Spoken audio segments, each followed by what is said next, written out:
lecture, we will be seeing some more useful applications of the for loop. Okay, so let's get into it. Okay, so this time we will be iterating through arrays, and let's see how we can do that. So let's take an array of numbers. Okay, and let's write few numbers in it. Okay, so now if we want to iterate through these numbers with the help of for loops, let's see how we can do that. And right now we just want to log the individual values of the array. Okay, means we basically want to log these array elements individually.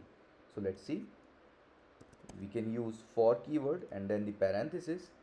Here we will write our condition. So this time I'll use the standard term which we use in for loop, that is I. Okay, I is equals to 0, and then here, since this array contains 10 elements, so in the condition we will write I is smaller than 10, because if you remember, the array is 0 based. So in array at position I, we won't get anything, because in array at position 10 there will be nothing. Let me show you that first. Let me comment it out.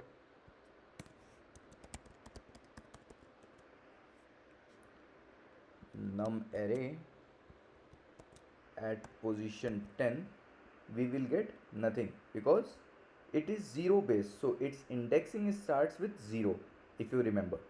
So if I write 9, then only we will get our last element. Let me refresh. Now we are getting our last element. So here what we will be checking, we will be checking if the index is smaller than 10. Okay, because this array contains 10 elements. Let me show you the length as well.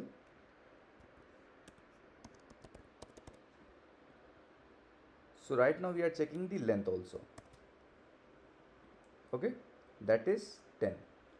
So if this array index is smaller than 10, then execute the code which is inside the for loop, and then we will do our incrementing.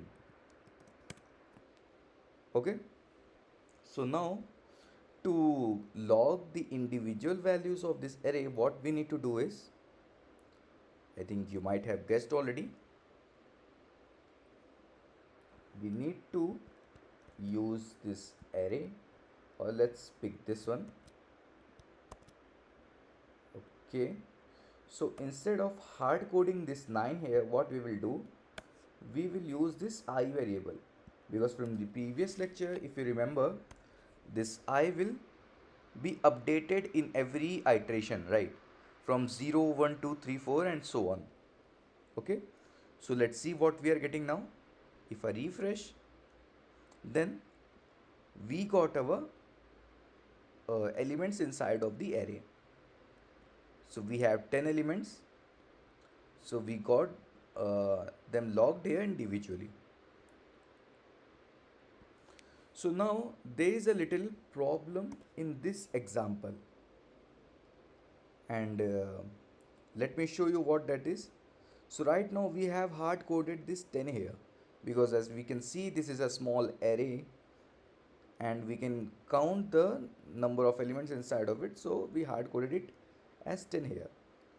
So suppose if in future I have added one more variable, that is, let's say 15, then our loop will only execute these numbers, right?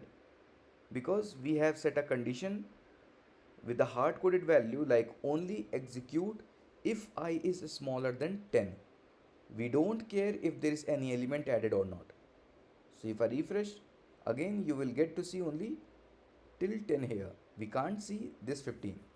So To fix this, what we need to do is, instead of using this 10, we will use arrays dot length. Okay, so if the I value is smaller than num array dot length, then execute the code inside of this code block. Okay, so now we will get above 15 here.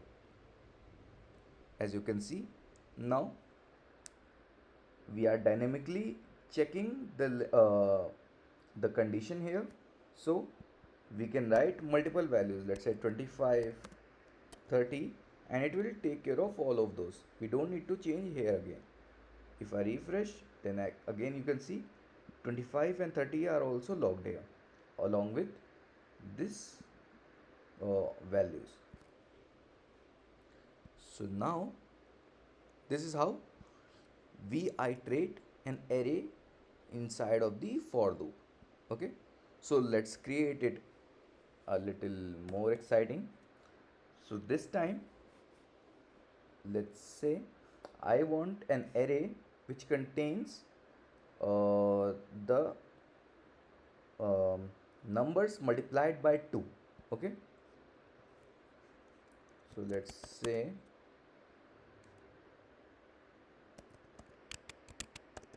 num array double.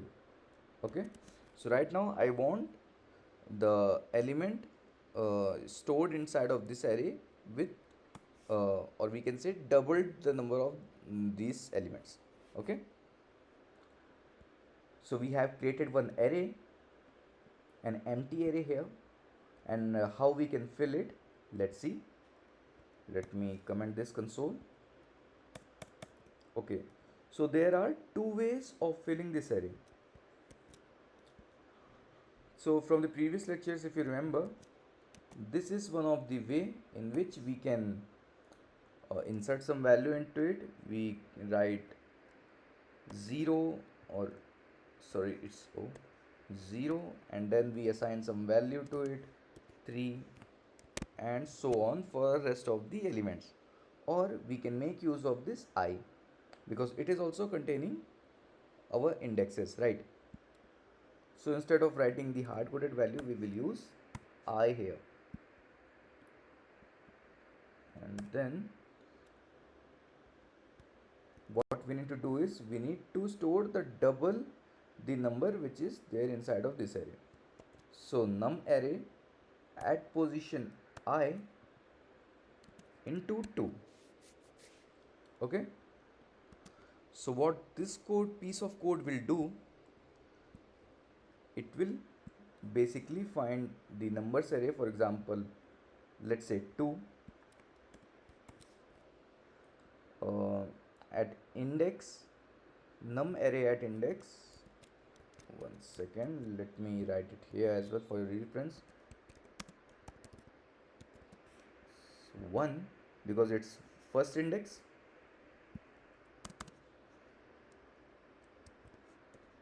stores num array at index 1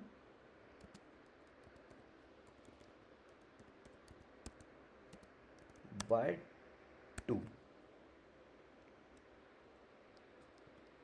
That is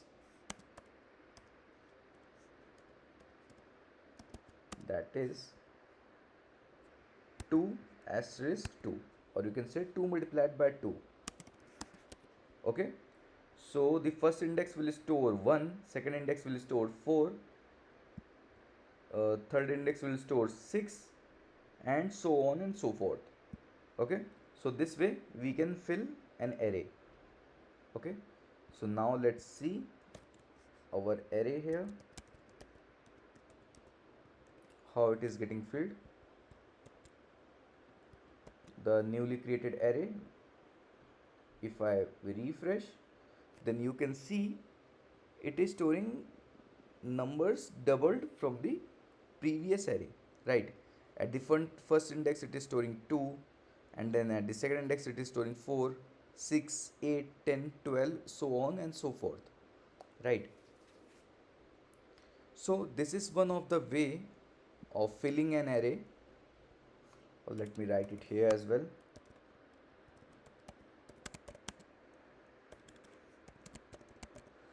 And there is a much cleaner way, and you have already practiced that as well. So what that is, obviously that is a push method. Since we are pushing the elements into this array one after another, we can write it like this: num array double dot push, and then we can write this thing inside of this, and it will work the same way. Okay, let me refresh it again, and this is a little cleaner than writing it like this, and it's all up to your personal preference which one you use. So this is one of the nice little application for using a for loop and to create another array with an existing array with some computations. Okay, so we can take another example as well. Let's take an array of birth years, and we will calculate the age.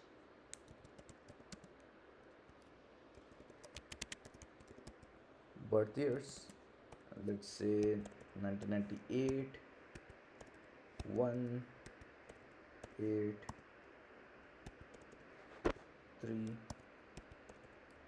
5. Okay, so how we are going to use the for loop in this?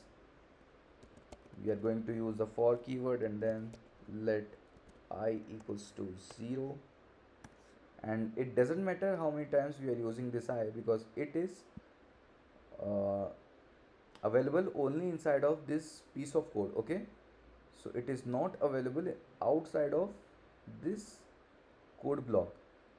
So that is why you don't have to worry if I'm using the same I in the two different for loops. And let me show you that as well, since we are checking everything. So we will check this also. So here we have declared I, and if I try to console I outside of this for loop, then we won't get anything. See, uncaught reference I, it is not defined because we haven't defined it outside somewhere. So to access this, we need to define it like this.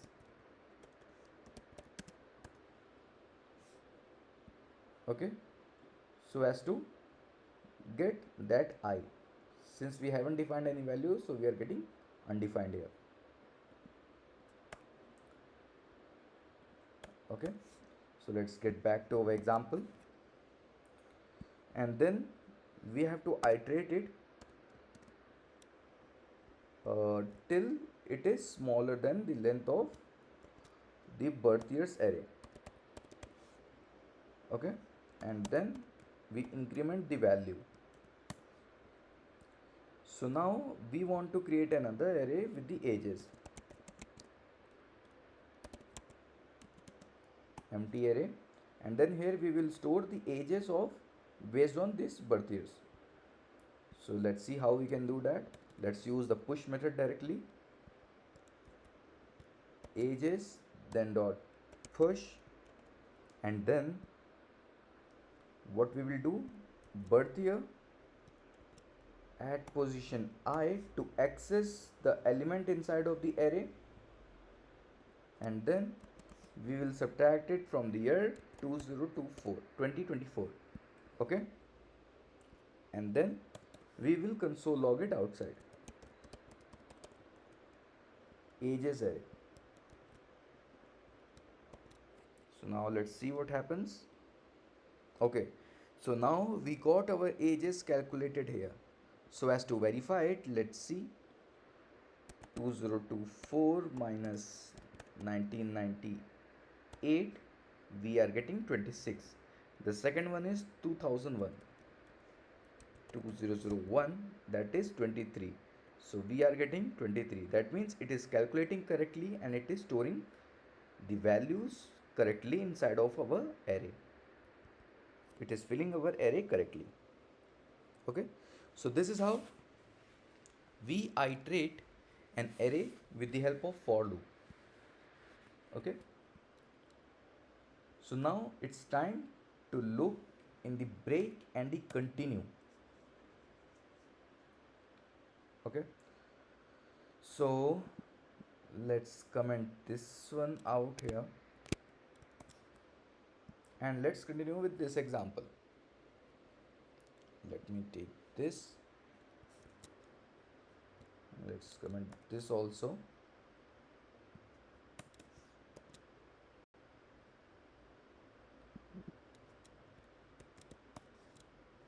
Okay. Yeah.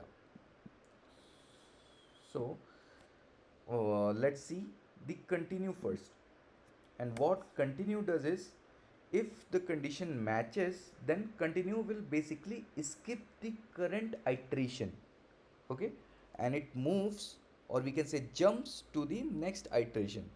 And let me show you what I mean by that.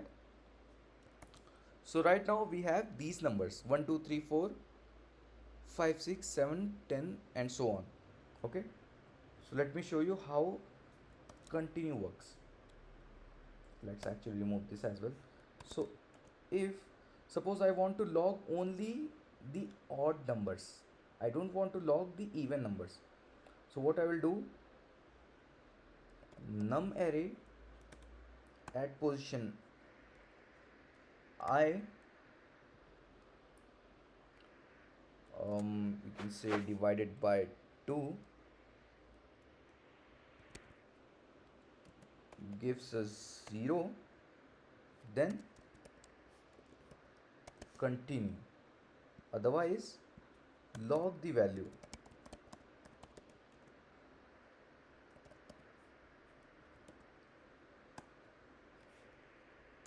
Okay, so let's see what happens now. Let me clear this quickly. If I refresh, okay, so it's not this one, it's this. If I refresh, then as you can see, we are getting only the odd values here.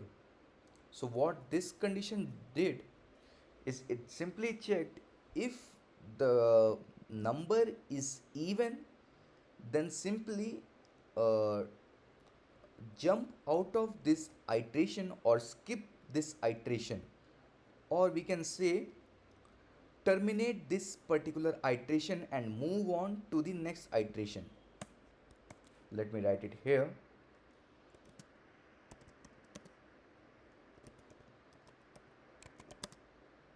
Terminate or skip the current iteration and jump to next iteration. And that is what it did here. Okay, so it skipped all the values which were divisible by 2. That means it skipped all the even numbers from the array. It found an even number, it skipped that particular iteration. That is why it never reached into this console log when it found any even value. It came out of that loop and it started with the next iteration. So that is how we are getting 1 3 5 7 9 15 and 25. Okay, so what we can do with this is, suppose if you want to store the odd numbers inside of an array, then with the help of continue you can do that. So let's say odd nums array. Okay, so suppose you got a requirement where you got an array of some numbers and you want to store all the odd numbers from that array into a new array. Then how you can do that? With the help of this, you might have already guessed, we don't need to do much. All we need to do is odd number dot push, and then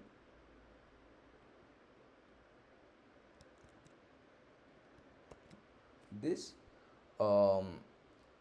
number at position I, since this continue is taking care of all the even numbers. When it is finding any even number, it is skipping that loop and it is moving on to the next number. So here we will get all the odd numbers, and if I console log it, then you can see, sorry, instead of this I need to write this.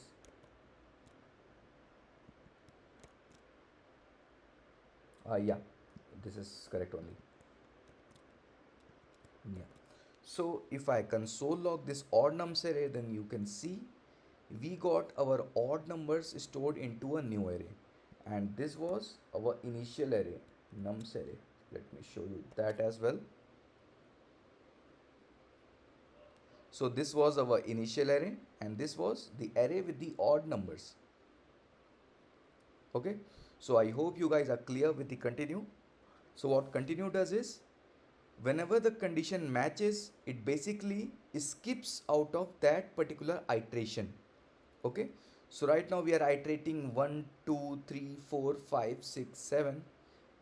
So now what this thing is doing, it is finding this, it is not divisible by 2, move on to the next number, print this and move on to the next number. This is divisible by 2, then exit that iteration and move on to the next number.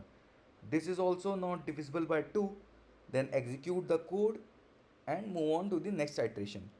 This is divisible by 2, then skip that iteration and move on to the next one, and so on and so forth.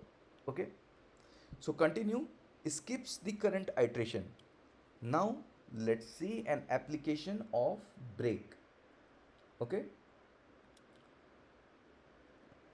so let me comment this out here. This is the application of, or what we can do, instead of creating a new array we can use this one itself. Okay,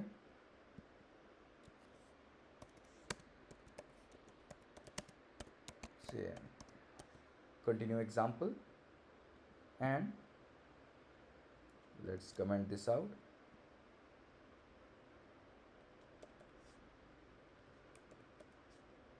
Okay, so now let's write an example of break.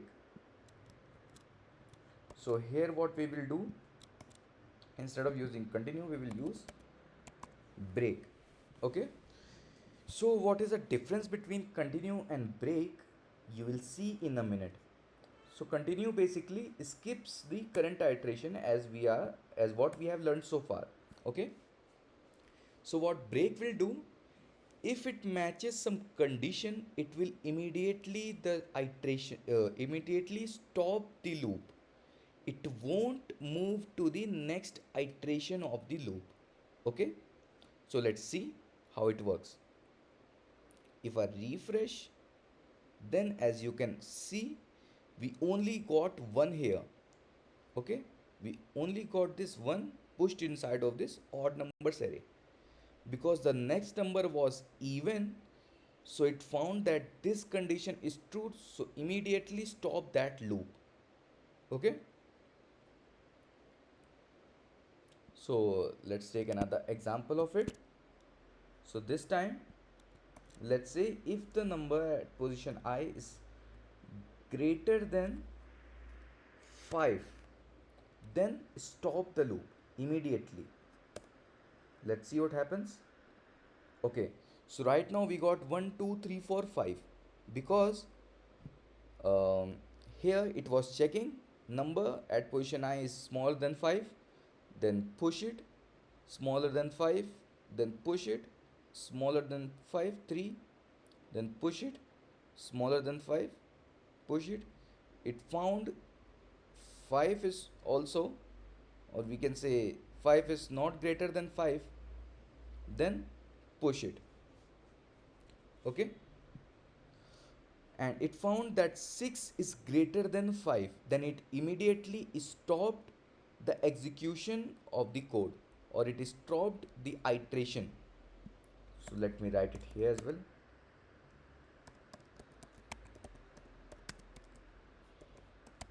Stops the iteration when condition matches.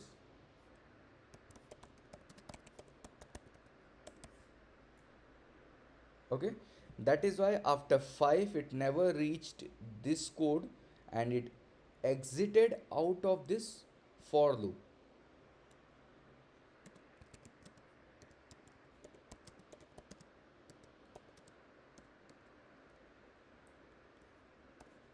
So basic difference between these two are,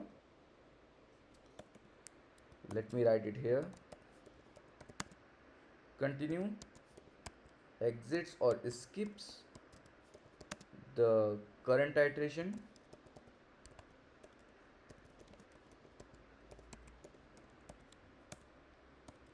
break exits